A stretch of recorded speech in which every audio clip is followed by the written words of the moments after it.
sommes à Vollore-Montagne, petit village des Monts du Forez, à quelques kilomètres de Thiers et de Noir-Étable. Autrefois, lieu de villégiature, très connu pour son air pur et sa tranquillité. Et pourtant, il y a 80 années, le 8 juillet 1944, une patrouille allemande signalée à l'approche du village va bouleverser sa quiétude. Je suis né en 1937.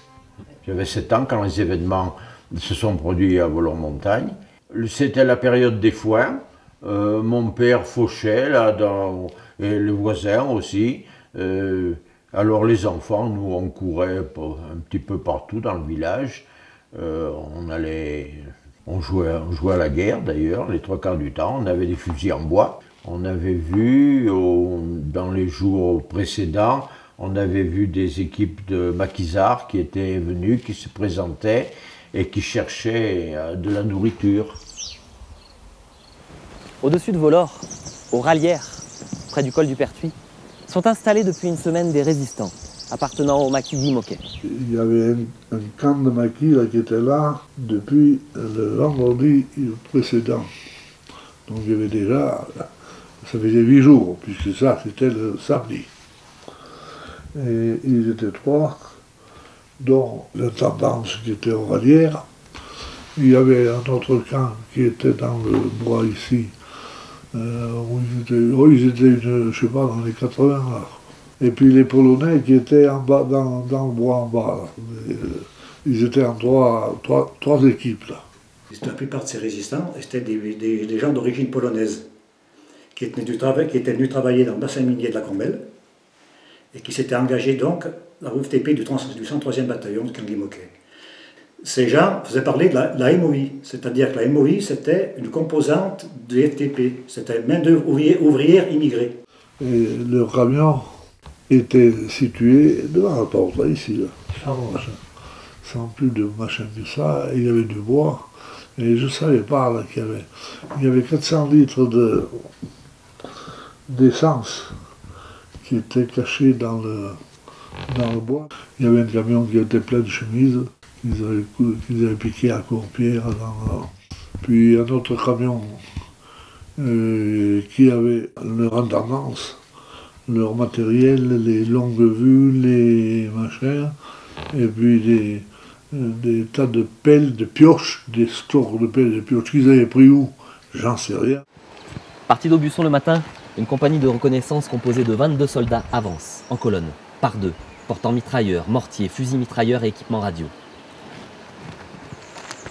Arrivés à 15 h après une longue marche, les SS s'installent devant l'hôtel des touristes et s'accordent une pause. Il est 15 h.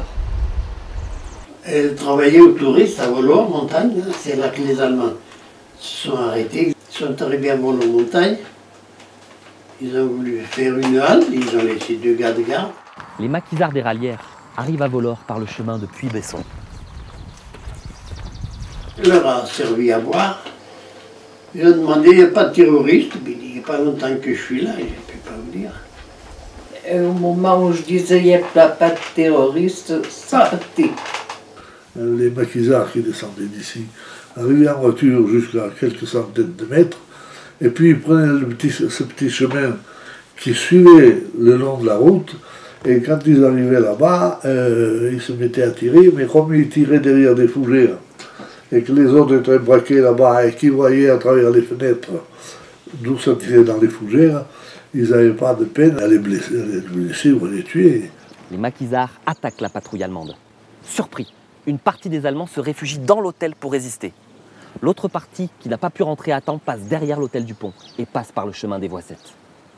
Les Allemands partaient, quand ils ont été attaqués, ils partaient du restaurant qu'il y avait sur le pont là-bas. Et quand ils ont été attaqués, quand ça a commencé à tirer, ils se sont vite repliés dans l'établissement. Et puis derrière, ils sont allés garder l'autre carrefour qui venait de derrière. C'est ici, devant la maison Provenchère, autrefois un café, qu'ils vont établir un barrage. Ils vont transformer la maison en un véritable fortin, poussant les meubles, disposant des matelas aux fenêtres. Et plus encore, en retenant prisonniers ses occupants. Pendant ce temps-là, à l'hôtel du touriste. Il y en a un qui est rentré dans le couloir, il voulait sortir les Allemands. avec un revolver. Il n'y avait plus de balles. Il n'avait plus de balles, ils l'ont tué sous le téléphone. Alors ça, moi, Ces histoires-là, je peux ça pas tient l'oublier. J'avais jugé T'avais que beau leur mère nettoyer le assez sang grave. et tout, la javel et tout, le fourbi, ça ne partait pas. Tu sentais toujours le sang. J'étais à l'école, on a entendu quelques coups de feu et on nous a dit de descendre à la cave et nous sommes descendus à la cave. Nous avons entendu un bruit mais sourd un peu, mais on ne savait pas ce qui se passait. Je travaillais à l'hôtel aux Allemands. Alors moi je rentrais chez moi à la loge, je partais de Volor et j'ai vu cette bête, cette vache presque morte dans la serve là, chez Provenchère. Ça m'a déjà fait peur. Et puis je suis rentrée chez moi, je me suis couchée dans les fossés parce que je sentais quand même que ça venait méchant. On entendait les coups de feu, quoi. Je n'étais pas à l'école à ce moment-là. Pourquoi? Je ne le sais pas. Je pense que l'atmosphère était un peu troublée à cette époque-là. Il y avait des maquisards qui se promenaient, il y avait des Allemands qui circulaient. Et je crois que nos parents, avec mon petit voisin, ne nous avaient pas envoyés à l'école, mais à ce moment-là, j'avais aucune idée du pourquoi de la chose, quoi. Je me rappelle que le jour de la fusillade à Volor, on a entendu nettement les coups de fusil, on entendait les balles qui passaient, qui sifflaient au-dessus de nos têtes. Les combats très violents durent plus d'1 heure, puis baissent d'intensité avec encore quelques tirs isolés.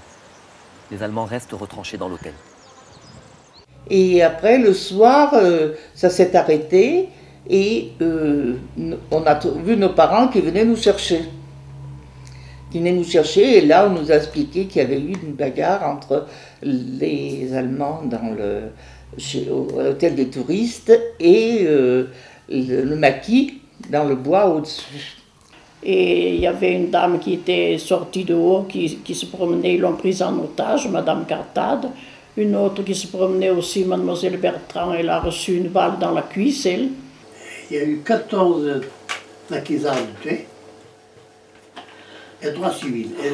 Un facteur du pays, un ancien facteur qui était à la retraite, il pleuvait, il avait sa capuche sur la tête, une balle explosive en pleine tête. Oh, je leur avais bien dit de ne pas tirer, mais c'était trop tard.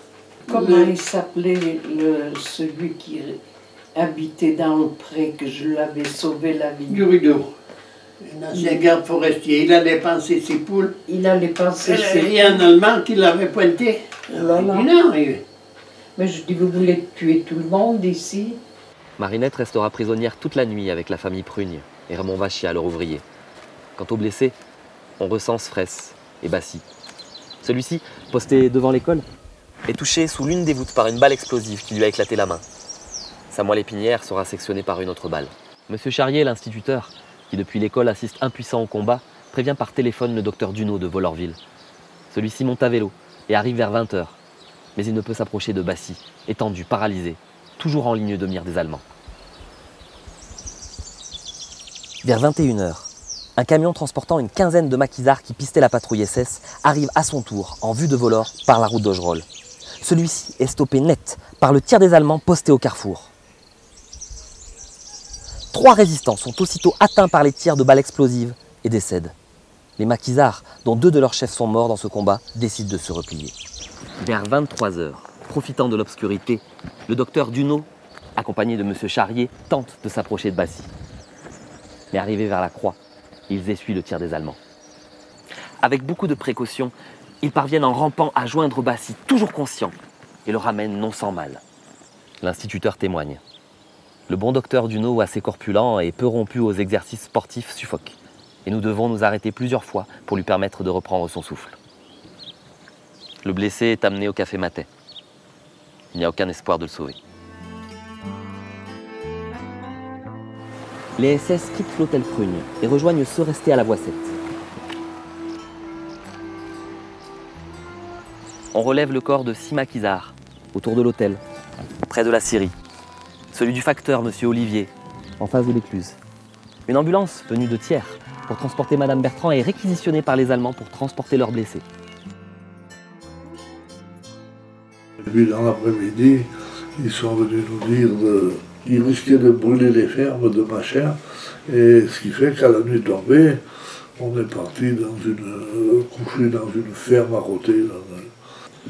Et avant de partir, ils nous ont emmené un gars qui s'appelait Bataille, qui avait été blessé, qui avait eu une balle et qui lui était rentré dans le genou de part en part, qui était rentré dans le hôtel, machin. Ils l'ont amené jusqu'à une maison là-haut. On a soigné, nous, avec mon frère. Puis on a dit, qu'est-ce qu'on va faire maintenant? On a dit, on va le mener à un docteur. Et on l'a chargé sur un vélo. Et puis il est parti, il l'a amené à Selles en vélo, chez le docteur Rivière, c'est un docteur de Selles. Vers 14 h, une patrouille de renfort allemande venant de Thiers arrive au village. Vers 16 h arrive le gros de la troupe conduite par le lieutenant Zunkel. Des armes sont retrouvées sous l'école. Grande agitation au village. Les SS perquisitionnent les maisons. Bassy est retrouvé au café Matet. L'officier allemand, revolver au poing, veut le faire parler. Charrier explique qu'il s'agit d'un ouvrier agricole venu au bourg qui n'a rien à voir avec les résistants. Des munitions ont été retrouvées chez madame Cartade. Elle est également accusée par les Allemands d'avoir donné des soins aux blessés. Quant à Fraisse, pendant la nuit, il a été revêtu de vêtements civils pour passer pour un touriste en vacances. Il sera transporté par ambulance à l'hôpital de Thiers. Parce qu'il a réuni tous les gens de Volor sur la place, toujours le même lieutenant avec le bras coupé, là. Je crois bien que c'était lui qui a encore réuni tous les gens sur la place, là. Et Monsieur Charrier, qui connaissait un peu l'allemand, ils ont discuté. Une trentaine de personnes sont rassemblées. Un échange très tendu s'engage alors entre l'officier SS et Monsieur Charrier. Parmi les SS, un Alsacien semble redouter que des mesures de représailles soient prises contre la population. On est à ce moment le plus intense, où tout peut basculer. Monsieur Charrier, à force de patience, parvient à convaincre le lieutenant que la population de Volor n'a rien à voir avec les maquisards. Et à un moment, il leur a dit « Raoult, foutez le camp, il a gagné la partie. Hein. » Qu'est-ce qu'ils auraient fait? On ne sait pas. Oui, M. Charrier, c'était un personnage très, très charismatique. C'était un militaire. Je pense qu'il était capitaine dans l'armée. Et il avait fait son service militaire donc, dans les années 30. Et puis il a été prisonnier au début de la guerre. Et je pense qu'il s'est évadé. Et il est revenu après enseigner à Volor-Montagne. Et pendant toute la guerre, c'est lui qui enseignait. Et je me souviens qu'il avait souvent un habit militaire. Alors ça nous frappait, nous les enfants, on avait un grand respect pour lui. C'était quelqu'un de très, très droit. Il avait du charisme, il avait du courage, et je pense que ça a joué énormément, oui. Le bilan final donné par la STEL fait état de 17 victimes, avec une dizaine de maquisards et 3 civils, dont les 2 jeunes chassagnes, âgés de 18 et 14 ans. Sur le Trévis ou en bas le Trévis, il y avait deux jeunes qui étaient là, qui marchent. Et quand ils ont entendu les Allemands crier ou autre, ils ont eu peur. Et au lieu de rester bien tranquilles, ils se sont mis à courir et les Allemands ont tiré et les ont tués. Et après, on les a retrouvés tout près de Volor-Montagne, en bas à la voie 7, dans le fossé. Eh bien, les 14 qu'ils ont ramassés le dimanche, mais quand qu'ils ont pu les ramasser et les mettre dans des cercueils, mais il a fallu discuter. Bon, au début, ils ne voulaient pas de cercueil, et puis après, ils ont accepté des cercueils, mais en bois, mais tout à fait le simple truc qu'il y avait.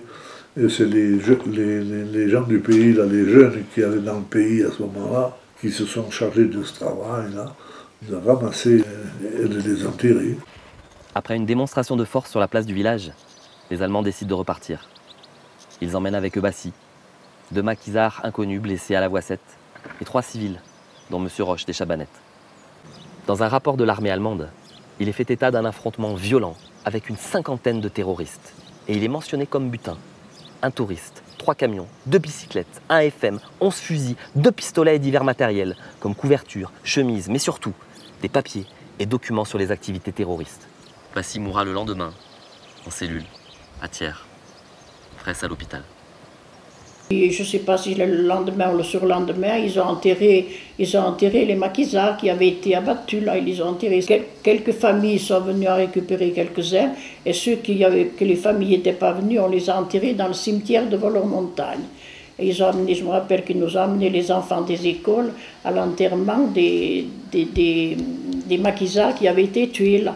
Je me rappelle, on était vers le monument aux morts, là, puis ils nous ont emmenés au cimetière, on a accompagné les maquisards. Il y en a d'ailleurs, je crois, après il y a des familles qui sont revenues en chercher, et d'autres qui sont restées. Je pense qu'il y en a qui sont encore, peut-être toujours dans le cimetière de Voleurs-Montagne. Leur tombe est dans le cimetière de Voleurs-Montagne. Malgré le danger, quelques habitants ont eu le courage d'aider les maquisards blessés.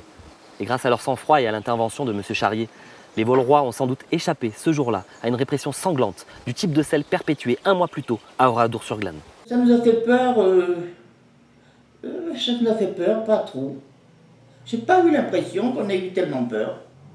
Ils ont beaucoup parlé de ces événements-là, les gens... Les gens en ont parlé, oui, ils en ont parlé.